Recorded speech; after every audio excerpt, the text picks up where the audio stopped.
Hello, friends, and Brian friend, Patrick Clark. We're here with another episode of Friendly Conversations. Brian, let's talk. Let's do a little bit of recap of the North America West Semifinal. Let's start off with the women. Yeah, absolutely. It's a bit of a wide open field over there, and many women coming into the weekend who I think had some questions to answer. The biggest two standouts to me in that regard are Katrin Davidsdottir and Bethany Shadburn.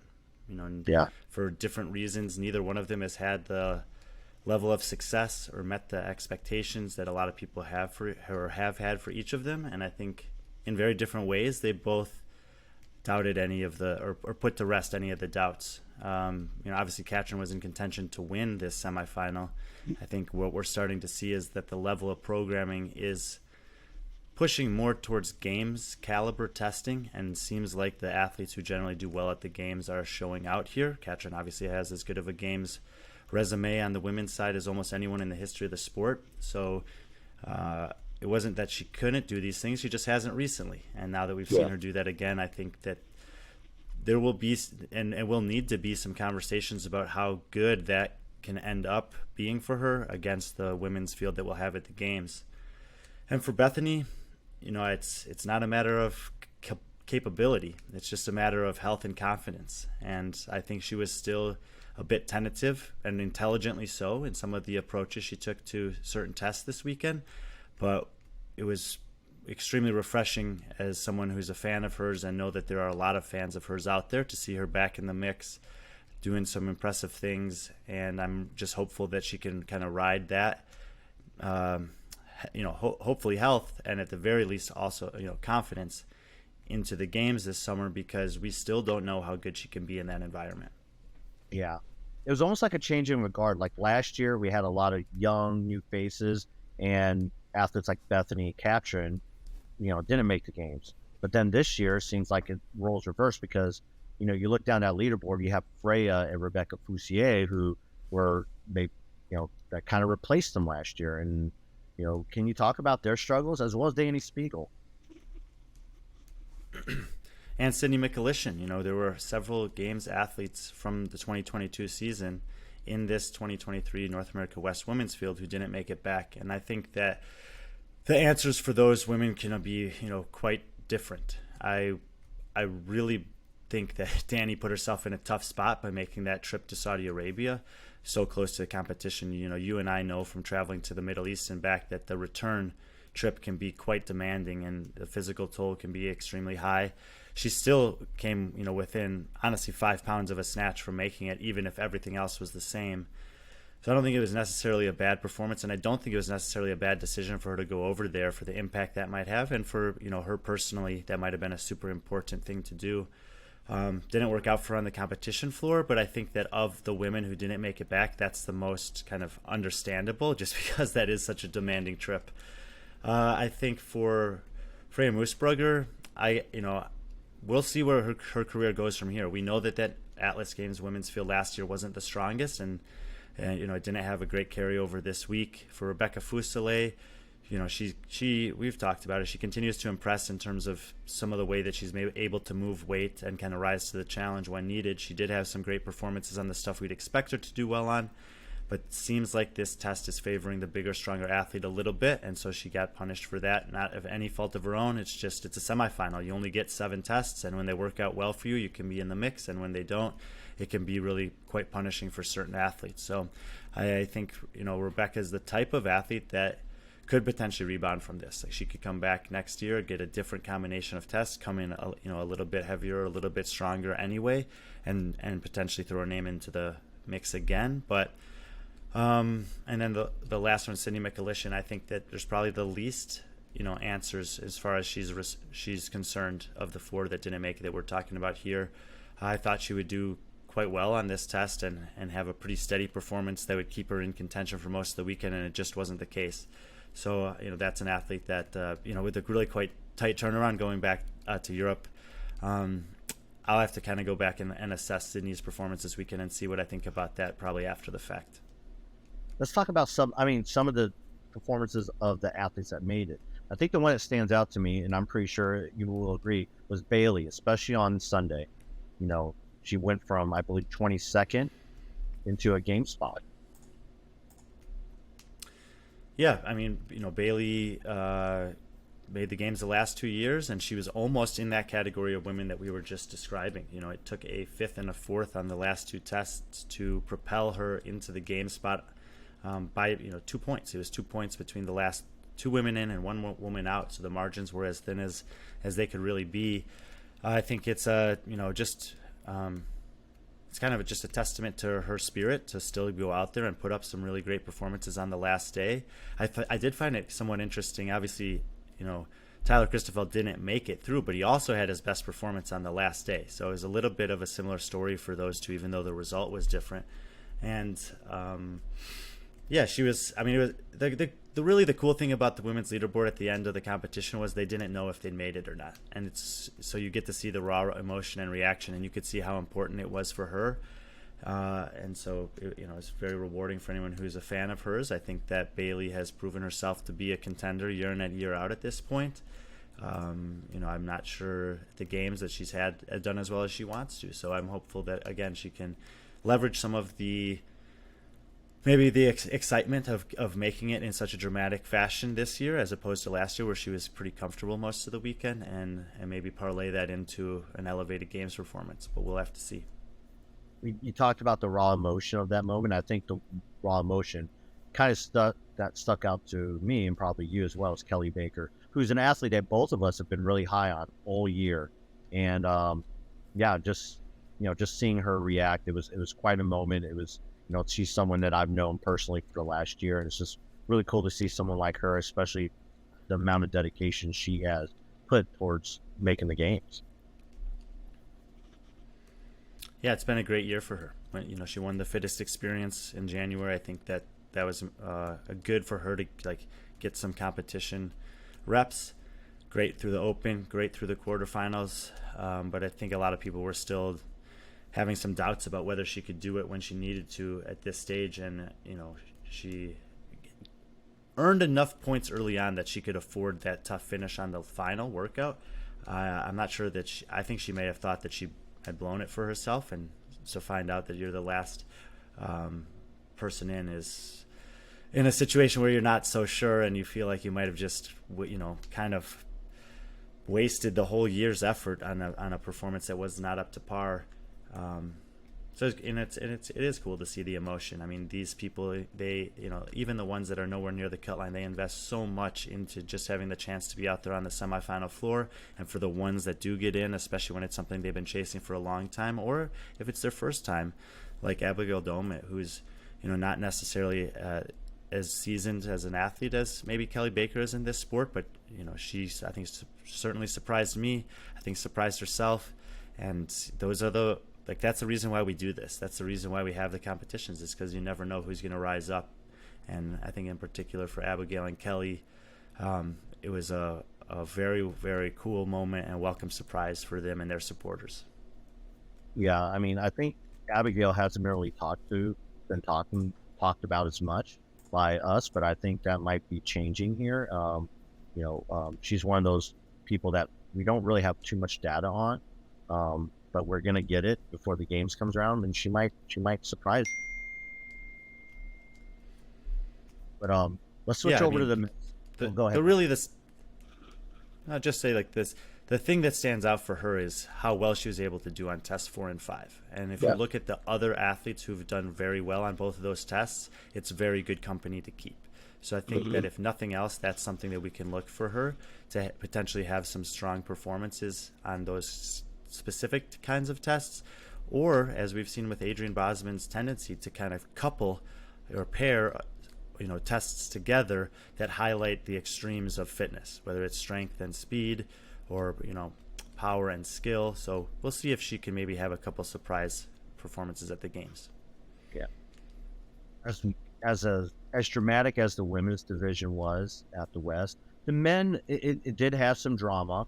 However, at the end of the day, the names that are moving on to Madison are familiar. I mean, obviously the shuffle. Let's talk about, I guess, just talk about Justin Medeiros and his performance.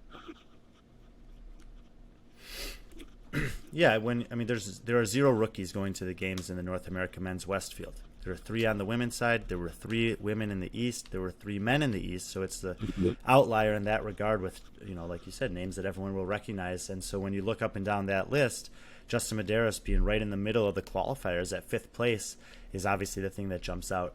He hasn't had a finish worse than first since semifinals 2 years ago in any live competition he's done. And, while no one is necessarily expecting him to win any individual tests, or at least not many of them, they are expecting him to win the competition. And if he's not going to win, you would at least expect him to be very close. Looking at the points here, he's nearly 100 points behind Vellner, who ends up winning this thing. And for some people, that is a pause for concern. I thought Tommy Marquez put it really well. This would be the middle of the games. Is 7 events out of potentially 14, and he's generally incredible on the back half.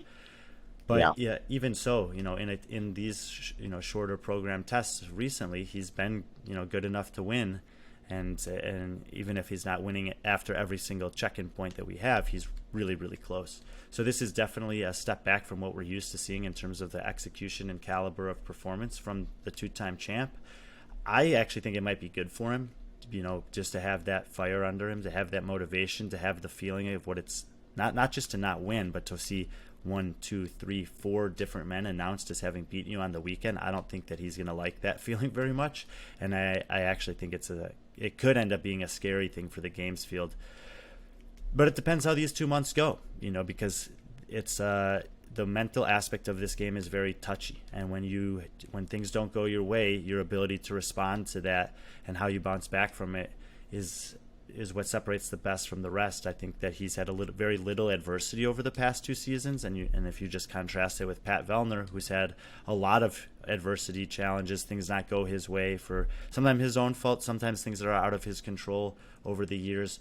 We know that he can respond to that. We know that Fikowski can respond to that. Sam Quant can respond to that. And these guys are going to be there and threatening at the games too. So it's Justin's turn to show us that he has the same kind of resiliency. When I talked to Pat, and it's actually an interview that we actually have on Instagram, he said that obviously, it's 7 tests.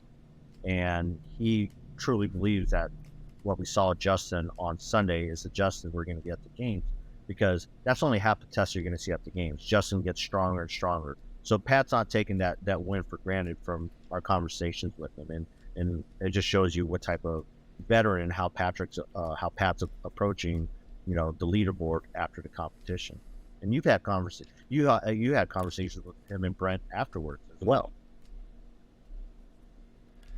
Yeah, and absolutely I don't think anyone's going to be taking it for granted that Justin's at the games. Like, all of the athletes will be aware that he's there, and that in many regards he is the guy to beat. He's won it the last 2 years, and if you think anything differently than that, I think you're having an unrealistic expectation of what it's gonna take to win. But the fact that someone beat him, and doesn't necessarily matter who it is, the fact that he didn't win is a big deal, because it's that whether it's a dominating performance or not, Fraser had that effect. It's like everyone would show up and think they had a chance, but after a certain amount of time, when no one does it in any different environment that he shows up to, that weighs heavy too. So even for guys like Adler and Hopper and Roman that didn't beat him here, just seeing that he is beatable is a big deal in terms of that belief and approach coming in there. And I think there are 6-7 guys that will be showing up to the games that are really looking at this and saying, okay, that's not Matt Fraser. That's a guy that has been beat after he started winning. And knowing that makes me feel like I can do it too. Yeah, confidence is a huge factor when it comes to the top athletes in the men's division. Speaking of confidence, we saw a lot of that in Cole Grieshaber. It's someone that you're really high on. Talk about his performance. As he was fascinating to talk to him following the competition. I ran into him very shortly after the qualification process, and he said that his performance on the weekend somewhat surprised himself. Not necessarily his overall, but he did better on some of the things than he was expecting, and worse on some of the tests than he was expecting. So, he's a young man. He's just kind of making a name for himself in the public eye. He's 23 years old. He's been doing this for a while, but he's, it's still a learning process. And this lesson can be learned and relearned many times over, is just because you did something well or poorly in practice doesn't necessarily mean it's going to go the exact same way on game day. And there's so many variables that can be in play, from health of, sickness or not, from how the body's feeling after several tests or not, from maybe the confidence that you're riding after a surprise finish or not. There's so many different variables. It can be difficult for athletes to fuel properly during these tests, or to sleep well when they're not at their own bed. And all of those nuances can lead to a very different outcome. So you still have to come in there and show up and do the thing. It doesn't matter how good you did it last week. It's only when it counts. And Cole did a great job. I mean, he had a little bit of a slide on the last day with the 18th and the 12th, but 3rd to 18th as a range of total finishes is a very consistent performance against this field. He's also coming off a top 5 finish at Wodapalooza. So I think that if you are not realizing that this kid's getting better, and this is like, he clearly belongs. He's one of the 4 guys that beat Justin this weekend, and that speaks a lot in terms of what this guy's top end potential could possibly be eventually. So we're gonna switch from one Cole to another. We both discussed this because I think going into the semifinal, there's basically 2 spots open and 4 athletes that we thought were, going to be fighting for that. And I think we both kind of decided that Cole Sager is one of those people that are going to get the spot based on his experience, and he's used to being, a regional type of format. That guy fights. You never count him out, and I think he showed that on Sunday. Talk about that. I mean, this will be his 9th or 10th appearance. This makes 10 consecutive appearances for Cole Sager, and Noah Olsen achieved the same thing in week 1. Björgvin Karl Gudmundsson will be attempting to do the same thing in Europe in week 3. And the fact that 3 guys are doing it, it's kind of like the Emma Carey Mal O'Brien from a couple years ago. If one of them had done it, then that person gets all the spotlight. When 2 do it, then it's kind of distributed. And then if one of them goes on to shine at the games like Mal did that year, Emma gets left a little bit in the shadows. And so we got 3 men that are trying to do 10 consecutive qualifications. So it maybe takes a little bit of the luster away from if any one of them was doing it individually, but it shouldn't do that. It's an incredible accomplishment. And if we've learned anything this year, it's that it's not just the physical capacity to show up and perform when you need to, but it's the mental. It's not just a mental toughness or a mental health. It's like you have to have the desire to stay in it. And we've seen great champions of this sport that have not been willing to commit to 10 consecutive years of doing what it takes day in and day out, year in and year out, to put yourself in a position to have this opportunity. Cole's a fairly private guy, and he lives his life, and his family and his close group of friends is very important to him. He's not that flashy. He's very strong in his faith, but he just sticks to his guns. And for 10 years in a row, that's been good enough to make it to the games. And even coming into the last day, he was coming off of 24th and 32nd place finishes, and I wasn't worried about him. It's not that I didn't think he couldn't make it. Like, you still have to go out there and do it. But we've seen this from Cole time in and time out. And it's kind of one of those things like where I said, I'm going to pick Medeiros until someone beats him. Like, I'm picking Cole Sager to make the games until he doesn't, because I have no reason not to. 5th place, 3rd place on the last 2 days, and even though it was the last spot in, it was a 36-point buffer, I believe, between the last guy out, or the first guy out. And once again, Cole does what he's come to be known to do, which is enough to get there. And quite frankly, his performance at the games over his career have been very consistent as well. So I would expect another solid showing from him there. Before we go on and talk briefly about the other semifinals that went on this past weekend, because there's 2 more. Let's talk about the team division. Let's talk about the top 3. Obviously, the Invictus, it wasn't what we expected out of them, but I still think that they took some positives out of it. Yeah, I mean, unfortunately, the real story for Invictus is Jorge Fernandez's hamstring. Because we saw that he was unable to. He's a super strong guy. I mean, if you saw what he did with the front squats at the games. And he didn't even attempt one lift on the clean workout there. He was able to still do extremely well in the final workout, which involved some squatting. So if this he needs to get healthy, and they need to stay healthy. That's the case for every team, and it's obviously a lot more you have four times as many chances to have an injury or a health related issue with the team than you do an individual. But despite that, they were right in the mix. Those three teams, Franco's Misfit and Omnia being the other two, tied on points. And I think that we know how good Invictus can be. We weren't sure about Franco's Misfits because it's a new team. And Omnia was 7th at the games last year. They added Kelly Stone, who's a phenomenal athlete in her own regard. I think all three of these teams should be believing that the podium is within touch at the games, and in some cases, at the very least. Yeah. So let's move on real quick. Let's talk about Oceania. Ellie Turner. The first couple days it was kind of some tough going on both sides of the leaderboard, but I think by the end of it, it kind of played out like we thought it would. Yeah, and that's why you have the 3-day test. Not all of the athletes who ended up making it had the perfect start to the weekend. In fact, in the cases of Bailey Martin and Jake Douglas, their performances on the first 2 tests were the worst they had for the weekend and worse than anything that either of them had. On the women's side, it was somewhat similar. But yeah, when the dust settled, 5 of the 6 picks, all 3 men and 2 of the 3 women, were the picks that pretty much everyone had coming in. And then Emily DeRoy is, that's the standout name there. A young woman, 24, 3 or 4 years old.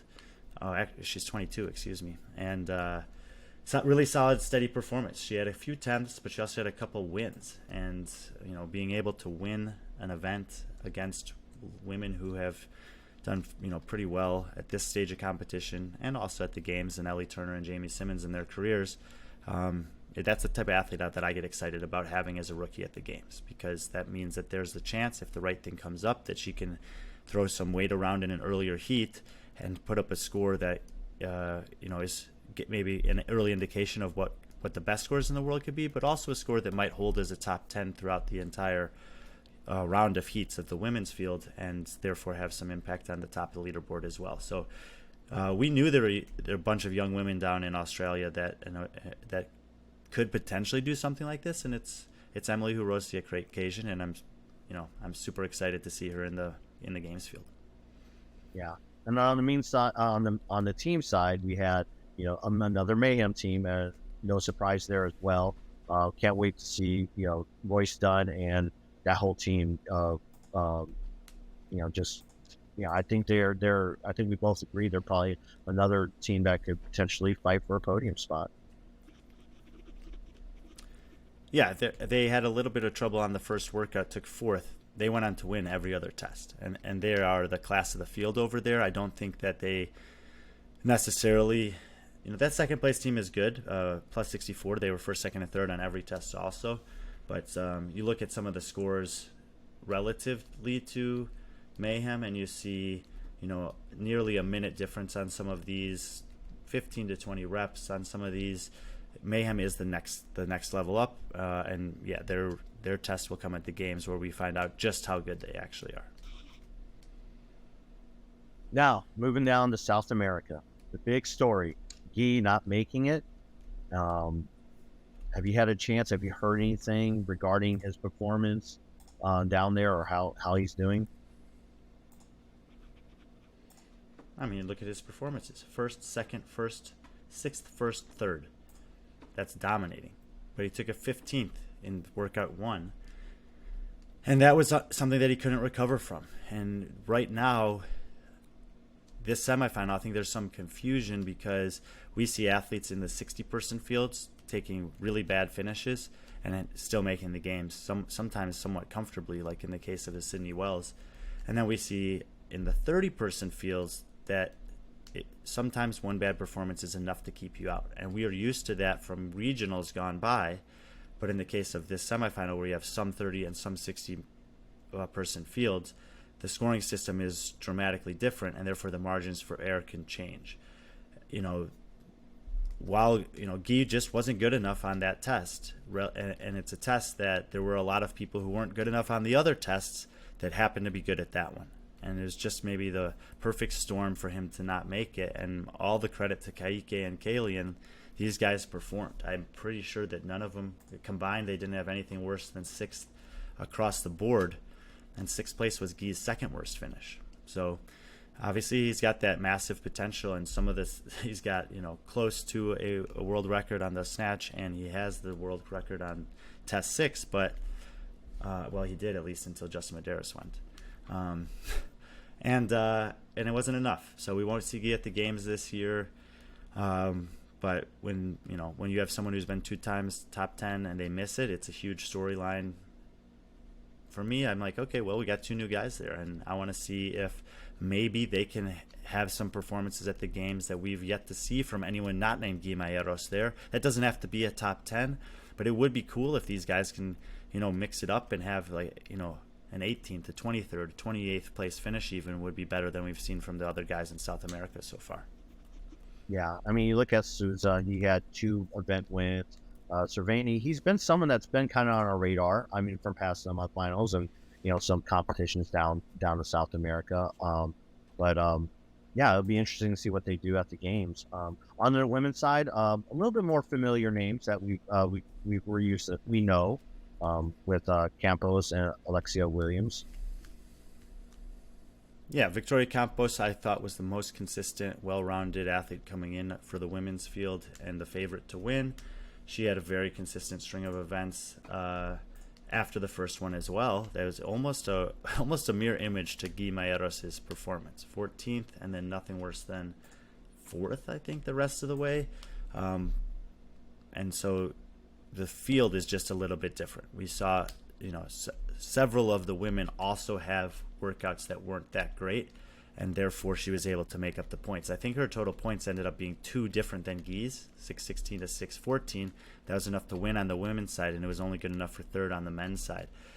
Alexia Williams, bit of a different story. Quite frankly, I didn't think she would be good enough to make it this year, even though I did think that she had the potential in years upcoming. Who knows? Maybe just the perfect storm of events for her.